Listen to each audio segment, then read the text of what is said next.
Welcome. This is our first Zoom for our clients at the Center for Health, Learning, and Achievement. I'm Dr. Alicia Braccia, and I have Adrian Quevedo with me.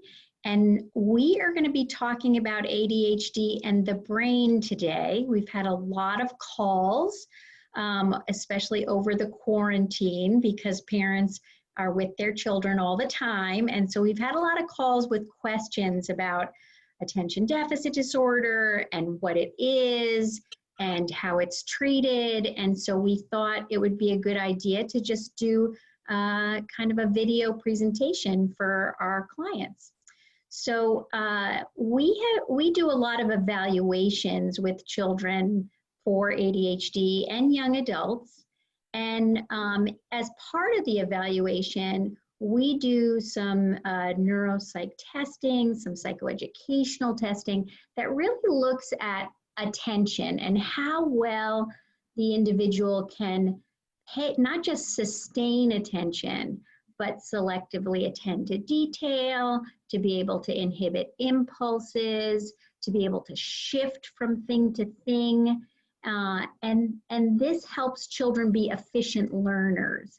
And when they can't do it, whether that's at home and or at school, and as we're working with them, it is indicative of attention deficit hyperactivity disorder, which has three subtypes. There's an inattentive presentation, a hyperactive impulsive presentation, and there's a combined presentation. So a lot of things can make a child look like they have ADHD and they don't. If there's a poor sleep habits, if there's any kind of trauma or anxiety, food dysregulation, if there's any kind of issues within the home or grief, or even learning disabilities. A child can look like they have an attention deficit disorder and they may not. So it's really important to not just go off of symptom checklists and look more deeply at the brain and what ADHD is in the brain. So Adrian's going to just click on to the next screen, and we're going to look at, this is a SPECT scan, and this is a typical brain looking from underneath. And so at the top of the screen is kind of the frontal lobe, and at the bottom of the screen is the back of the brain, looking from underneath. So ADHD is a neurochemical problem. It's a lack of absorption of neurochemicals that dopamine and norepinephrine have been two neurochemicals that have been associated with attention deficit hyperactivity disorder. And so our assessments really look at and test the child's ability to do that and compares them against other children their age. So it's a developmental perspective. On the next screen is a brain that is at rest on the left-hand side. So this is an ADHD brain at rest, and you can see those holes that are kind of in that frontal lobe. Those are not real holes. That's a lack of absorption of neurochemicals that assist with being able to pay attention, self-monitoring, inhibiting impulses. On the right side of the screen, this is that same brain under concentration. So you can see that those holes have widened, and there's actually also holes in the center of the brain, that arousal mechanism. And that's, again, a lack of absorption of neurochemicals that are responsible for being able to pay attention. So you can see their brain when they're being asked to pay attention to schoolwork or homework or things that are external demands that they don't really necessarily enjoy, their brain is actually betraying them and shutting down. Now imagine how frustrating that is. So our assessments pick that up, but we also use an assessment called a quantitative EEG, where we hook a child up to an electroencephalogram, and we can actually read their brainwave activity to see if there's dysregulation. So on the next screen is an example of a brain map that we have done. And actually, Adrian, just talk a little bit about how you do the QEEG, and then the interpretation of that. And then I can kind of talk about how we can weave our assessment into that. Perfect. Yep, I can do that. So first of all, thanks for having me, and everyone that's going to get to see this is going to learn quite a lot about ADD and ADHD and the brain and how it works. So the brain maps are done in a quiet office setting where we use a cap that has 19 sensors built into it. And the sensors basically just listen. They listen to brain waves, a lot like an EKG when you go get one done. They put sensors and they listen to the electrical impulses of the heart when it beats. This is listening to the impulses that the brain uses to fire and to communicate, both on on literally cell-to-cell communication, but also globally, which is all the entire networks. And then once we collect the data, we typically do it with eyes open and eyes closed, depending on if someone can do the eyes closed. And then after we collect the data, we run it through a database system that provides us with a very detailed report. For the purposes of this presentation, we're going to go over just one of the metrics, which is the magnitude, which is here demonstrating where the power is. So the examples I like to give people on how to interpret this is that if each one of these names, so we have delta, theta, alpha, beta, and high beta, if these were all radio stations, and then you have, this is obviously the head, and you can see the brain in the background there. This is the inverse of what we showed on the first couple slides. This is looking at the head from the top down. So this is the nose up here, and these are the ears, and we're looking at it from the top down. You can see that there's corresponding colors of intensity. So green would be okay, red is high, and yellow is very high. So what I tell people typically is, this is a radio station, this is a radio station, and all these little bubbles here with the number letter combinations are speakers. And if you look, you can see that this particular radio station is playing the music a lot louder than the ones over here. So this one's okay volume, this one's a little bit low, this one starts to pick up a little bit high, this is even higher, you see it starts to focalize and kind of gather a little bit more here, and then you see that it's really high over here. From the perspective of QEEG and neurofeedback and brain mapping, delta is predominantly a frequency that we see in the brain when we have what we call inhibition or slowing. And that slowing and inhibition really to kind of touch on what's happening with in the scans that we saw before. This slowing really lowers the metabolism and the amount of uptake that happens in the brain of these neurochemicals that Dr. Braccia was talking about. So this is a great representation of what you see in ADD kids, because these two frequencies are slower frequencies, and then you have the very fast frequencies on this end. And so when we are doing an assessment for ADHD with our tests, we are seeing on our assessments and in the rating scales that the child is having difficulty paying attention, sustaining focus, or shifting attention, or inhibiting impulses. But we can also add a quantitative EEG and actually see the brain's communication is slower, and it's taking longer for information to get to those areas, which is causing that inattention where they may just kind of tune out or zone out. Or they may just jump into something without really stopping and thinking, because that front part of their brain is not online. Right. And so what we can do is we can then say, all right, let's train the brain to be able to get online faster and easier and reduce some of that slowing in those delta and theta waves. And it's through a cognitive training. So it's a very kind of natural way that our brain learns. That's what makes us human. And neurofeedback is a technique that can help do that.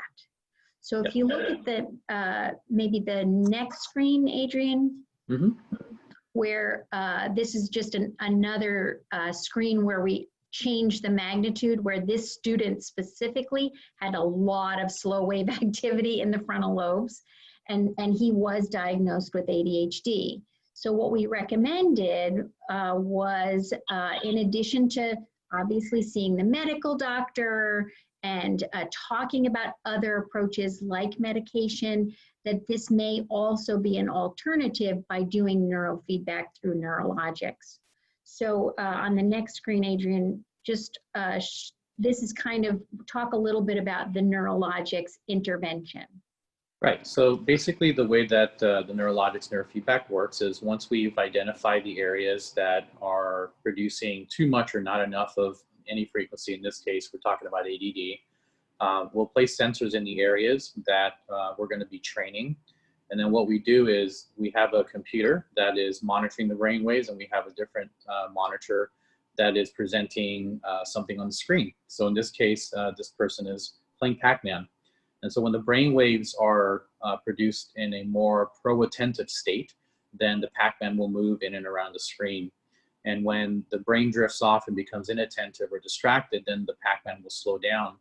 And this is what we call operant conditioning. And the perfect example I give people about operant conditioning is that we've all been conditioned by the car companies to put on our seatbelts. And the way that they do that is, if you get into the car and you drive off without putting on your seatbelt, the car will start dinging at you. That dinging is considered a negative stimulus. And in order to avoid that, what we do is we get into the car and we buckle our seatbelts so we never have to hear the dinging. So when the brain is presented with an adverse or negative stimulus, in this case, stopping the Pac-Man, then the brain tries to avoid that by producing only the right patterns in the brain, and then it gets the Pac-Man to move. It just so happens that those brain waves that we're trying to get the Pac-Man to move with are the pro-attentive brain waves that cause learning and training and sustainability. And a big question I get asked, mostly the biggest question I get asked about neurofeedback is, once you're done, does it stay, or do you have to keep coming back? And the answer is that all of the long-term studies that we're seeing show that even 6, 8, 10 years out, that the brain, once it learns a new behavior, like producing a pattern, it doesn't tend to forget it. And if you imagine kind of like the old saying, it's like learning how to ride a bike. It's like you always remember how to do that, even though if you don't ride a bike for many, many years, it just becomes, we'll say, automatic. But once the brain learns how to control these patterns, it produces them, and then it shifts the dynamic of the brain waves to stay there for a longer period of time. So the benefits are obviously that it's fun. Most of the kids, when we do the neurofeedback, they're watching a Netflix, or they're watching Disney or something on this monitor here through a browser. And the adverse stimulus that we produce is a darkened screen. So when the person drifts off and gets distracted, the screen will get darker, and they can't really watch the show as well as if they were really focused and attentive, and then the brightness comes back. So over time, the brain learns how to control the brightness on the screen, and that's how we kind of get the same effect as doing video games or other things. So we have a lot of fun things that we can do with the kids, and they genuinely tend to like coming to do their sessions. And specifically now with the landscape of how things are, we do have an in-home option that we can do. So training basically requires for us to send the system out to the household, and we do all the training on how to put the sensors on remotely.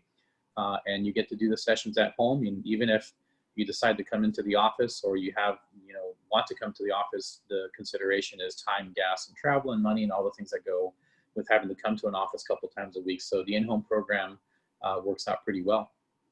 And we've had many of our families participate in it, and have really found, that the children have made wonderful gains.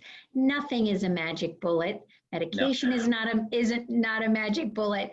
Neurofeedback is not a magic bullet, but it does help facilitate sustaining focus, inhibiting impulses. It reduces hyperactivity. It also helps with anxiety and self-regulation of emotion.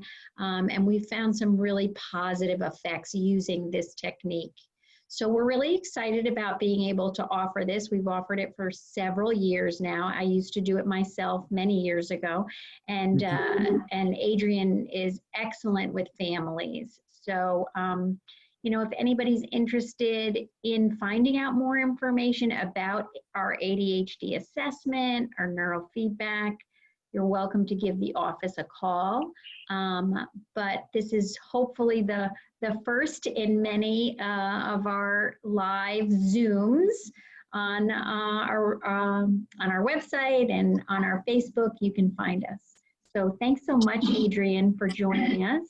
Yep, and I just wanted to add real quick that you know, the reason we're doing this is because we have found out that doing this with a multimodal approach, which is looking at interventions and looking at assessments from the get-go, really gives families that that sense of understanding that this is what finally somebody is explaining what's going on with my child.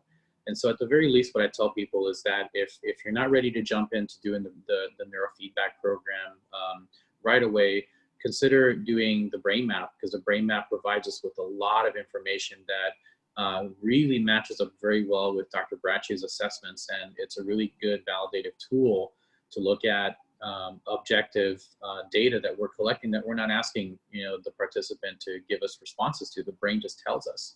Yeah, so I think the parents really like it because they see it. Yeah. It's not just describing symptoms, they see it. And this is, you know, ADHD, it is a neurological condition. And so when they see it, they're like, oh, okay, they're not just being lazy, or they're not just... Right. Yeah. Yeah. I can't tell you how many parents, after they see the brain maps and the assessments, there's a short-lived period of guilt that they have because they realize that they've been really hard in thinking that their child is just making bad choices. And a lot of times it's, you know, if you don't have the right tools in the toolbox, you can't build it. So we tell families that, you know, don't be hard on yourself, because obviously life goes on and things can get frustrating at home. But at the same time, like, understanding and seeing that this is something that is real and we can visualize it.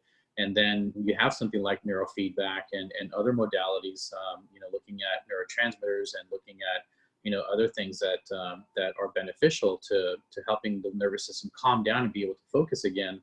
I think it's just a win-win across the board. And the first steps are getting the evaluations and looking at the brain maps. And then, you know, as a team, Dr. Braccia and I will sit and talk about each case and decide whether neurofeedback is appropriate. And sometimes it's not. Sometimes it's not. Yeah, sometimes we do not recommend it. But right. Again, there's a reason for that. And the brain map really shows us why we're not recommending it and recommending something else.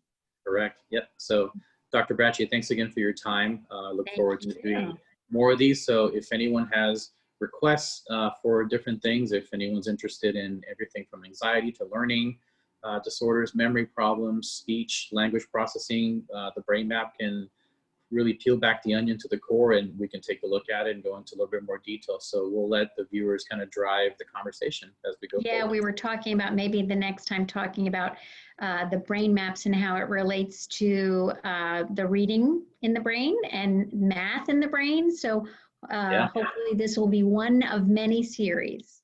That's right. All right. Well, thanks again so much, Dr. Braccia, and we look forward to hearing from everyone. Okay, be safe, everyone.